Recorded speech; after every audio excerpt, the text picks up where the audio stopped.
Shalom semuanya. Pada waktu tanggal 20 Februari 2022, waktu saya berulang tahun yang ke-73, saya membaca dari Markus 4 ayat 26 sampai dengan 29 yang berkata seperti berikut. Lalu kata Yesus, beginilah hal kerajaan Allah itu. Seumpama orang yang menaburkan benih di tanah. Lalu pada malam hari ia tidur, dan pada siang hari ia bangun, dan benih itu mengeluarkan tunas. Dan tunas itu makin tinggi. Bagaimana terjadinya? Tidak diketahui orang itu. Bumi dengan sendirinya mengeluarkan buah. Mula-mula tangkainya, lalu bulirnya, kemudian butir-butir yang penuh isinya dalam bulir itu. Apabila buah itu sudah cukup masak, orang itu segera menyabit. Sebab musim menuai sudah tiba. Melalui perikop ini, Tuhan berkata bahwa musim menuai sudah tiba. Musim menuai sudah tiba. Hari-hari ini kita sedang memasuki masa penuaian jiwa. Masa penuaian bagi generasi muda yang kita kenal dengan generasi Yeremia. Masa penuaian jiwa yang terbesar dan yang terakhir. Dan Tuhan ingatkan bahwa masa penuaian jiwa itu identik dengan masa peperangan rohani yang dahsyat. Karena itu kita harus menjadi pemenang. Pada waktu Yosua menggantikan Musa untuk masuk dan merebut tanah perjanjian, maka supaya menjadi pemenang, Tuhan berpesan kepada Yosua dalam Yosua 1 ayat 7 sampai dengan 9 yang berkata, hanya kuatkan dan teguhkanlah hatimu dengan sungguh-sungguh. Bertindaklah hati-hati sesuai dengan seluruh hukum yang telah diperintahkan kepadamu oleh hambaku Musa. Janganlah menyimpang ke kanan atau ke kiri, supaya engkau beruntung kemanapun engkau pergi. Janganlah engkau lupa memperkatakan kitab Taurat ini, tetapi renungkanlah itu siang dan malam, supaya engkau bertindak hati-hati sesuai dengan segala yang tertulis di dalamnya. Sebab dengan demikian perjalananmu akan berhasil dan engkau akan beruntung. Bukankah telah kuperintahkan kepadamu, kuatkan dan teguhkanlah hatimu. Jangan kecut dan tawar hati, sebab Tuhan Allahmu akan menyertai engkau kemanapun engkau pergi. Supaya kita menjadi pemenang seperti Tuhan berbicara kepada Yosua, maka yang harus kita lakukan adalah yang pertama, kuatkan dan teguhkanlah hatimu. Jangan kecut dan tawar hati, sebab Tuhan akan menyertai kita. Katakan amin. Yang kedua, jangan menyimpang ke kanan atau ke kiri. Dan yang ketiga, perkatakan firman Tuhan dan renungkan itu siang dan malam, supaya kita bertindak hati-hati sesuai dengan firman-Nya. Jadi setiap kali bangsa Israel akan merebut suatu kota, mereka pasti akan bertanya kepada Tuhan, bagaimana caranya untuk menjadi pemenang?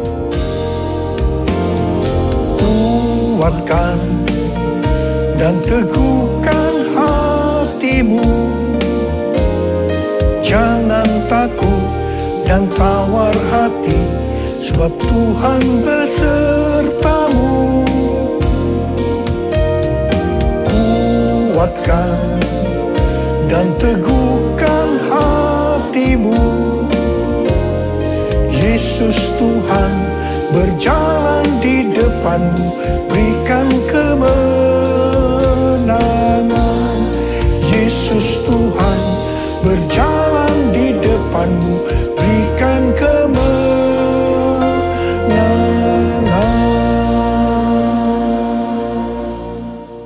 Pada suatu hari, ketika mereka akan merebut kota Ai, mereka tidak bertanya kepada Tuhan, Karena menganggap Ai adalah kota kecil dan jumlah orangnya sedikit. Jadi mereka menganggap enteng. Tetapi apa yang terjadi? Justru mereka kalah perang. 36 orang mati. Ini membuat mereka sangat tawar hati. Mereka berseru-seru meminta ampun kepada Tuhan. Pertanyaannya, mengapa mereka bisa tidak bertanya kepada Tuhan? Padahal di setiap langkah mereka, setiap kali mereka merebut satu kota, mereka akan bertanya kepada Tuhan. Jawabannya, Tuhan yang mengizinkan mereka lupa bertanya. Karena ada dosa dari Achan yang mengambil barang yang dikhususkan. Sehingga Tuhan murka terhadap orang Israel. Kekalahan bangsa Israel ini merupakan pelajaran bagi kita. Kalau kita teledor dengan hal-hal yang seharusnya kita bertanya kepada Tuhan, tetapi tidak kita lakukan, sehingga terjadi hal-hal yang tidak kita inginkan, kita harus introspeksi. Apakah ada dosa yang kita lakukan yang belum diselesaikan dengan Tuhan? Sebab ini akan bisa berakibat seperti yang dialami oleh bangsa Israel. Kalau kita melihat pesan Tuhan Yesus kepada 7 sidang jemaat dalam Wahyu 2 dan Wahyu pasal 3, di mana ini juga berbicara tentang pesan Tuhan Yesus kepada gereja sepanjang masa, termasuk gereja masa kini, maka selalu akan diakhiri dengan kata-kata sebagai berikut. Barang siapa bertelinga, hendaklah mendengarkan apa yang dikatakan oleh Roh kepada jemaat-jemaat. Dan barang siapa menang, upahnya adalah masuk surga. Sekali lagi, bahwa peperangan rohani berhubungan erat dengan menjadi pemenang. Kita harus menjadi pemenang dalam melawan dosa, iblis, dan kedagingan kita. Kuncinya adalah mendengarkan apa yang dikatakan oleh Roh dan melakukannya. Ingat saudara, hanya para pemenang yang masuk surga. Kisah Para Rasul 13 ayat 22 berkata bahwa tentang Daud, Allah telah menyatakan, aku telah mendapat Daud bin Isai, seorang yang berkenan di hatiku dan yang melakukan segala kehendakku. Daud berkenan di hati Tuhan karena melakukan segala kehendaknya. Tadi dikatakan bahwa pemenang adalah orang yang mendengarkan apa yang dikatakan oleh Roh dan melakukannya. Jadi Daud adalah seorang pemenang. Ini tidak berarti bahwa Daud tidak pernah berbuat dosa. Mungkin dosa Daud dengan peristiwa Batsheba merupakan dosa yang sangat besar. Tetapi yang penting, bagaimana Daud menyelesaikan dosa itu dengan Tuhan. Tidak banyak orang seperti Daud yang ketika ditegur dosanya langsung mengaku dan minta ampun. Banyak yang justru sebaliknya, mereka belit dan tidak jujur. Selain itu, Daud tidak berulang-ulang melakukan dosa yang sama. Kalau dia sudah bertobat terhadap suatu dosa, dia akan benar-benar bertobat dan tidak akan mengulangi lagi. Pada waktu itu, Daud lari dari Yerusalem karena anaknya Absalom memberontak dan mau membunuh dia. Di tengah perjalanan, ketika hati Daud sedang sedih dan dia menangis, tiba-tiba ada seorang yang bernama Simei, salah satu keluarga dari Saul, di hadapan para pahlawan dan prajurit-prajuritnya. Dia mengutuk Daud habis-habisan sambil melemparinya dengan batu. Pada waktu Abisai, seorang pahlawan dari Daud, melihat itu, dia minta izin kepada Daud untuk memenggal kepala Simei. Tetapi apa jawaban Daud? Perhatikan jawaban Daud ini. Biarlah dia mengutuk. Sebab apabila Tuhan berfirman kepadanya, kutukilah Daud. Kita bisa apa? Sedangkan anak kandungku ingin mencabut nyawaku. Apalagi dia yang bukan keluargaku. Biarkanlah dia. Dan biarkan dia mengutuk. Sebab Tuhan yang telah berfirman padanya demikian. Mungkin Tuhan akan memperhatikan kesengsaraanku ini. Dan Tuhan akan membalas yang baik kepadaku. Sebagai ganti kutuk orang itu kepadaku hari ini. Saudara, dalam pelayanan saya, mungkin saya ini termasuk salah seorang hamba Tuhan yang paling banyak dimaki-maki dan dikutuki orang. Terus terang saya banyak belajar dari Daud ini. Saya bersyukur kepada Tuhan bahwa sampai dengan hari ini, saya masih diberi kesanggupan oleh Tuhan untuk melakukan seperti apa yang telah dilakukan oleh Daud. Akhir daripada pemberontakan Absalom, anak Daud, itu berakhir dengan kematian dari Absalom. Ketika Daud pulang kembali ke Yerusalem dan ia sampai ke tepi sungai Yordan, maka banyak orang yang menyambut dia, termasuk Simei. Simei sujud di hadapan Daud untuk minta ampun. Di sini kembali Abisai, pahlawan Daud, salah seorang pahlawan Daud tadi, yang pernah minta izin untuk memenggal kepala Simei, berkata kepada Daud agar Simei dihukum mati karena dia mengutuki orang yang diurapi Tuhan. Tetapi Daud dengan tegas berkata kepada Abisai, tidak. Kemudian Daud berkata kepada Simei, engkau tidak akan mati.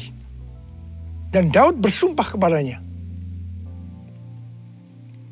Puji Tuhan saudara, sampai dengan hari ini, dengan kekuatan yang diberikan oleh Tuhan, saya tidak pernah dendam kepada orang-orang yang dengan sengaja atau tidak sengaja berbuat jahat kepada saya. Meskipun mereka tidak minta maaf, saya tetap melupakan apa yang pernah mereka lakukan kepada saya. Haleluya. Allah yang bela, siapa lawan dia? Lebih dari pemenang dalam segala hal. Aku pasti dapat lakukan semua, melakukan semua. Yesus yang beri kekuatan, oh terpujilah namanya. Yesus yang beri kekuatan, oh terpujilah namanya. Menjelang kematiannya, Daud memberikan pesan kepada Salomo. Salah satunya adalah mengenai Simei ini. Daud berkata kepada Salomo, juga masih ada padamu Simei bin Gera, orang Benyamin dari Bahurim. Dialah yang mengutuki aku dengan kutuk yang kejam pada waktu aku pergi ke Mahanaim. Tetapi kemudian dia datang menyongsong aku di tepi sungai Yordan. Dan aku bersumpah kepadanya, demi Tuhan, tidak akan kubunuh engkau dengan pedang. Sekarang, janganlah bebaskan dia dari hukuman. Sebab engkau orang bijaksana dan tahu apa yang harus kau lakukan kepadanya untuk membuat yang ubanan itu turun dengan berdarah ke dunia orang mati. Wow, banyak komentar yang muncul dengan adanya pernyataan Daud ini. Ada yang bilang, sayang sekali Daud yang terkenal berkenan di hati Tuhan karena menuruti segala perintahnya, ternyata masih menyimpan dendam kepada Simei. Padahal dia sudah bersumpah untuk mengampuni Simei. Ada juga yang berkomentar, peristiwa ini adalah di Perjanjian Lama. Tidak bisa dibandingkan dengan peristiwa di Perjanjian Baru. Tapi bagi saya, secara pribadi, waktu saya membaca peristiwa ini, justru mempunyai pengertian yang berbeda dengan tafsiran yang ada di atas tadi. Bagi saya, ini bukan karena Daud dendam kepada Shimei, tetapi karena Tuhan yang akan menghukum Shimei karena perbuatannya kepada Daud. Tuhan memberitahukan hal itu kepada Daud, dan Daud memberitahukannya kepada Salomo. Cerita ini belum berakhir. Sekarang mari kita lihat, apakah pengertian yang saya dapatkan itu benar atau tidak. Apa yang Salomo lakukan kepada Shimei? Sebagai seorang yang bijaksana, Salomo memanggil Shimei dan berkata, kamu buat rumah di Yerusalem, dan kamu tinggal di sana, janganlah kamu keluar kemana-mana. Pada saat kamu keluar dan menyeberangi sungai Kidron, pastilah engkau dibunuh dan darahmu akan ditanggungkan kepadamu sendiri. Shimei bersumpah dan setuju dengan perjanjian itu. Setelah lewat 3 tahun, 2 hamba dari Shimei lari kepada Raja Gad.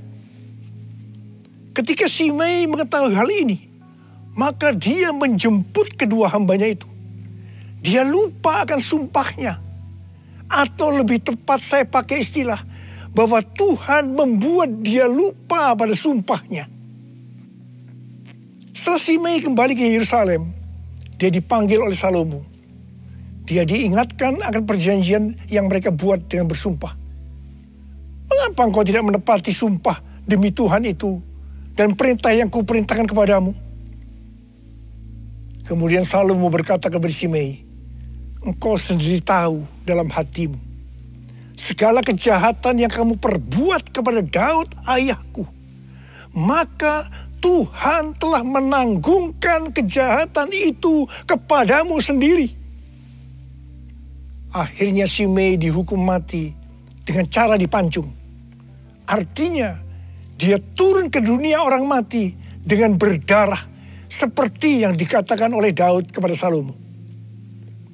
Di sini jelas sekali bahwa bukan Daud yang dendam kepada Shimei, tetapi Tuhan sendiri yang menghukum Shimei karena kutukan-kutukan jahat yang keluar dari mulutnya kepada Daud. Melalui kisah Shimei ini, Tuhan mengingatkan kita tentang mulut. Menurut kalender Ibrani, bahwa dari tanggal 6 September 2021 sampai dengan 26 September tahun 2022, kita masuk dalam tahun 5782 yang disebut sebagai tahun Pebet. Pebet artinya 82. P adalah angka 80 yang menggambarkan mulut. Bet atau huruf kedua dalam alfabet Ibrani digambarkan dengan sebuah tenda atau rumah atau tempat kediaman. Ada 2 tempat tinggal dari umat manusia. Yang pertama adalah di bumi. Dan yang kedua, di sorga atau di neraka. Sekarang dalam tahun 5782 atau Pebet ini, kita diingatkan bahwa kita masih hidup dalam dunia ini. Tetapi segala apa yang kita lakukan, apa yang kita ucapkan, apa yang kita tuliskan dan ucapkan di media sosial, bukan seperti cara-cara dunia, tetapi harus dengan cara surga. Microsoft merilis tentang indeks keberadaban digital atau Digital Civility Index yang menunjukkan tingkat keberadaban pengguna internet atau netizen sepanjang tahun 2020. Ternyata tingkat keberadaban netizen di Indonesia sangat rendah. Dari survei terhadap 16.000 responden di 32 negara, Indonesia berada di peringkat 29 dan yang terburuk di Asia Tenggara. Wow, saya percaya dari netizen ini pasti juga termasuk orang-orang Kristen. Saya akan mengingatkan kepada saudara tentang perkataan Tuhan Yesus dalam Matius 12 ayat 36 dan 37 yang berkata, "Tetapi aku berkata kepadamu, setiap kata yang sia-sia yang diucapkan orang harus dipertanggungjawabkannya pada hari penghakiman. Karena menurut ucapanmu engkau dibenarkan, dan menurut ucapanmu pula engkau akan dihukum." Tuhan Yesus akan datang segera. Maka karena itu, kita semua harus berhati-hati dengan mulut kita. Dengan apa yang kita tulis atau perkatakan di media sosial. Apakah itu hoax atau ujaran kebencian, supaya jangan kita dihukum. Mulutku penuh dengan pujian kepadamu ya Yesus Tuhan. Sepanjang hari ku beri penghormatan kepadamu ya Allahku. Kepadamu ya Allahku. Kepadamu ya Allahku.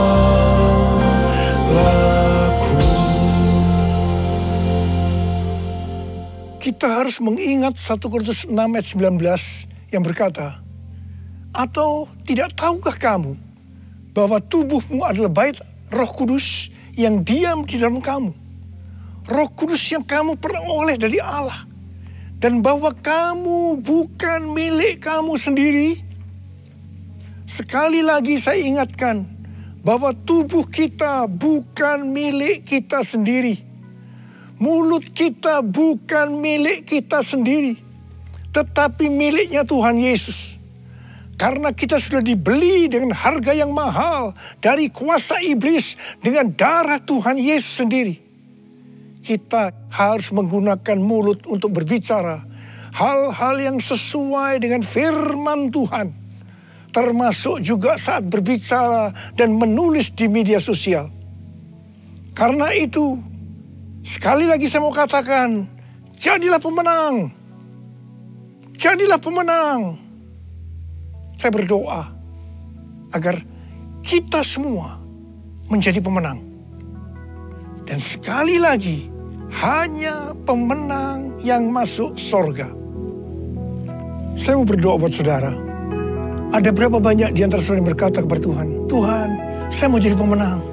Saya mau jadi pemenang." Mari angkat tangan kita. Kita nyanyikan lagu ini bersama-sama. Allah yang bela, siapa lawan Dia? Lebih dari pemenang dalam segala hal.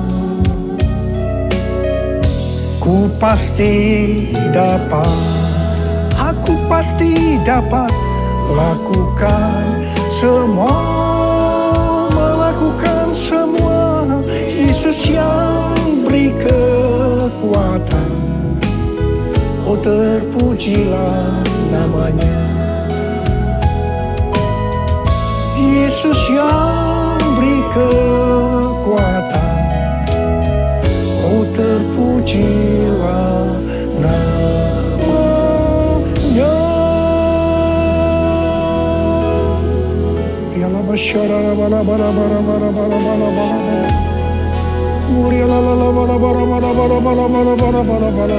Angkat tangan saudara.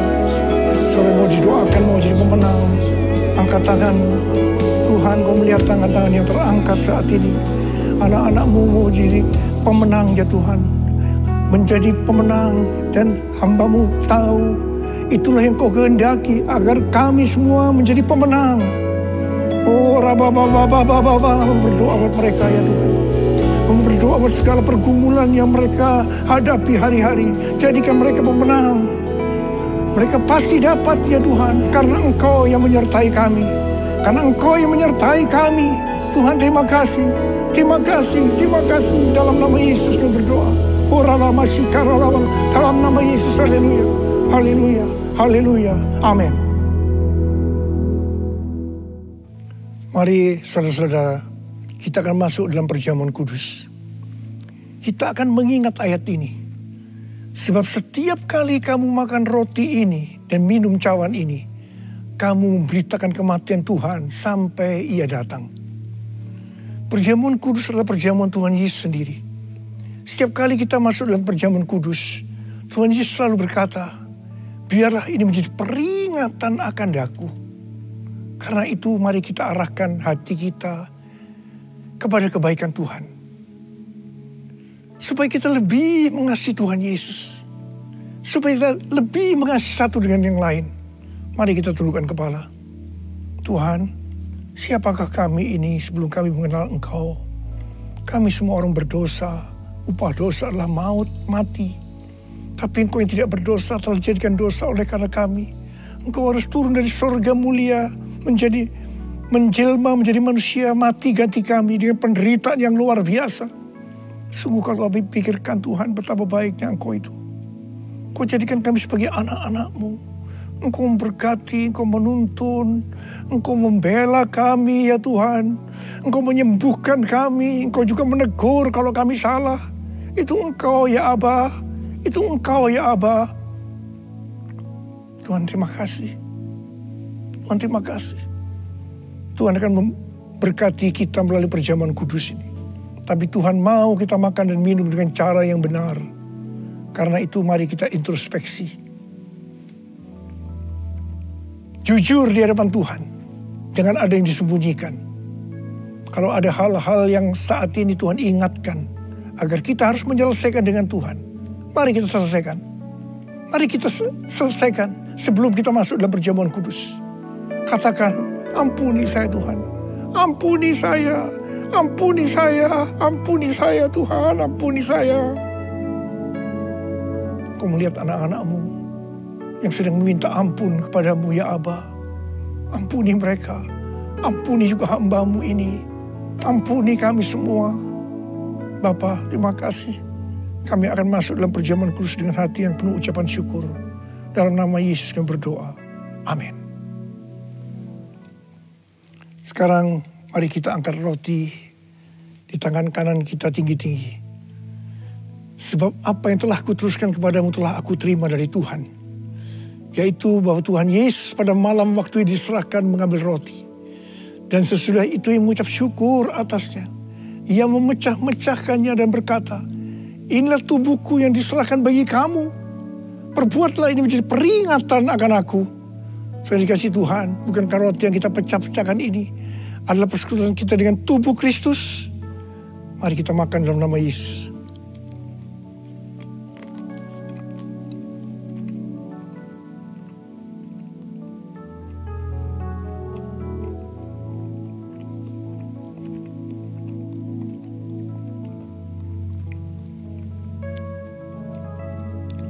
Mari, angkat cawan di tangan kanan kita tinggi-tinggi. Demikian juga ia mengambil cawan sesudah makan, lalu berkata, cawan ini adalah perjanjian baru yang dimeteraikan oleh darahku. Perbuatlah ini setiap kali kamu meminumnya menjadi peringatan akan aku.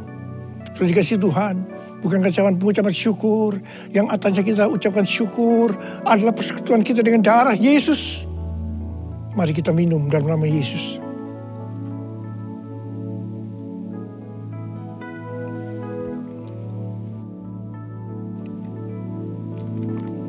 Mari angkat tangan kita. Ucapkan syukur kepada Tuhan dengan suara. Jangan diam. Tuhan terima kasih. Tuhan terima kasih buat kebaikan-Mu ya Tuhan. Oh rala bara bara bara bara bara bara. Terima kasih. Terima kasih Tuhan. Terima kasih. Tuhan terima kasih. Tuhan, Engkau melihat anak-anak-Mu semua ya Tuhan. Engkau mengasihi mereka. Berkati mereka, Engkau menyembuhkan mereka yang sakit, yang dalam persoalan, Engkau memberikan jalan keluar. Mujizat terjadi dalam kehidupan mereka. Terima kesembuhan, terima mujizat Tuhan, terima. Terima kasih ya Abba. Terima kasih ya Abba. Terima kasih, terima kasih, terima kasih. Terima kasih Yesusku. Terima kasih Yesusku. Puji syukur hanya bagi Tuhanku. Terima kasih Yesusku. Terima kasih Yesusku. Puji syukur hanya bagi Tuhanku. Terima kasih. Terima kasih Yesusku. Terima kasih Yesusku. Puji syukur hanya bagi Tuhanku. Terima kasih Yesusku. Terima kasih Yesusku. Puji syukur hanya bagi Tuhanku. Puji syukur hanya bagi Tuhanku.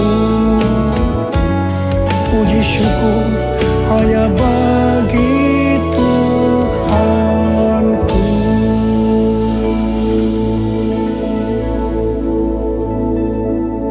Oh Rara Syama, terima kasih ya Pak. Terima kasih, terima kasih, terima kasih, terima kasih ya Pak. Terima kasih. Angkat tangan saudara, terimalah berkat Tuhan. Kasih karunia berlimpah-limpah daripada Allah Bapa dalam anak yang tunggal Yesus Kristus. Persekutuan yang manis dengan Roh Kudus menyertai saudara sekalian mulai hari ini. Sampai Tuhan Yesus datang menjemput kita di awan-awan dan bahkan sampai selama-lamanya. Yang percaya bersama-sama katakan, Amin.